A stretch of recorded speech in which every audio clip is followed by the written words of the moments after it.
تلقى الرئيس الجزائري عبد المجيد تبون صفعة ثانية في أقل من أسبوع عقب إنهاء زيارته لسلطنة عمان بعد صفعة أولى وجهها له الرئيس المصري عبد الفتاح السيسي. فشل الرئيس الجزائري عبد المجيد تبون الذي عاد الأربعاء 30 أكتوبر إلى بلده في تحقيق أهدافه فيما يخص نزاع الصحراء.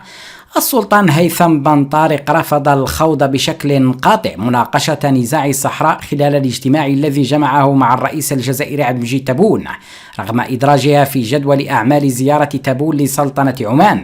وتعتبر سلطنة عمان حليفا قويا للمغرب ولها موقف واضح بخصوص النزاع المفتعل في قضية الصحراء، وتؤيد سلطنة عمان الموقف المغربي بخصوص الوحدة الترابية للمغرب على غرار جل الدول العربية. وعاد تبون خالي الوفاض بعدما لم يتضمن البيان المشترك في ختام الزيارة ذكر النزاع أو حتى الإشارة إليه بصفة غير مباشرة.